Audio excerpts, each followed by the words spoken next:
Building Orlando tonight, a massive development taking place right next to Disney World. But unless you get off the main road and venture back into the trees, you likely haven't seen it, but it's huge. Tonight, we take you to Evermore in Building Orlando. We are actually, and you wouldn't know it, but we're in the heart of the tourist corridor here in Orlando. Our property shares 3 miles of border with Disney. It's called Evermore, and this property, where the Grand Cypress Resort and Golf Club currently stands, is massive, 1,100 acres. So what we're looking at behind us is a 433-room Conrad hotel, which will form a part of Evermore Orlando Resort, including a 20-acre lagoon beach complex, which is our primary amenity. This lagoon is something you will have to see to believe, and it gives families the best of both Florida worlds.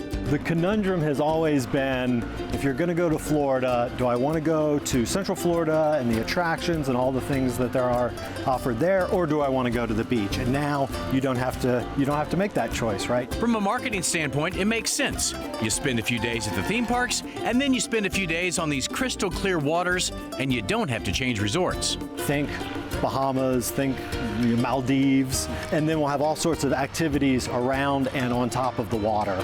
So stand-up paddle boards, kayaks, we'll have cabanas at the edge of the lagoon, fire pits, a blue hole with a rope swing, water slides. It's really an amenity-packed sort of core to the resort. In addition to the hotel, there will be other accommodations built as well. We'll also have 316 vacation rental units, including our classic villas, a flats product, which we can see over to the left here, and single-family homes. The golf courses will largely remain, with a few holes changed. And when it's all done, this $500 million project will be an escape to the tropics right next to Disney.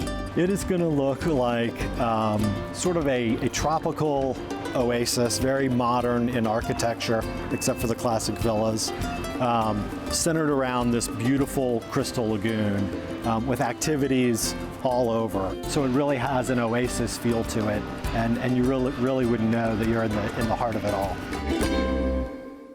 All right, there's so much to touch on here, and as amazing as the resort is, everyone wants to talk about that showcase lagoon. Now, they wouldn't give me too much info about how they create it, only saying they have proprietary technology that keeps it looking that blue. And Christy, I got to tell you, I'm ready to go to this place tomorrow if it was open. John, honestly, just even watching that video, I feel like I was on vacation in that video, and gosh, looks exciting. I know you got a chance to really dive into some of these plans. What do you think is the most impressive part? I think the most interesting part about this whole thing is the size of this, butting up to Disney, 3 miles along the side, but when you're out there on the golf course and where they're building it, it feels like you're completely removed from everything. So it's going to be a nice addition, and there's so many of these kind of projects taking place, but this one kind of stands aside just because of where it's located and the sheer size of this property. All right, it's going to be nice. Looking forward to it. Ready to go, right?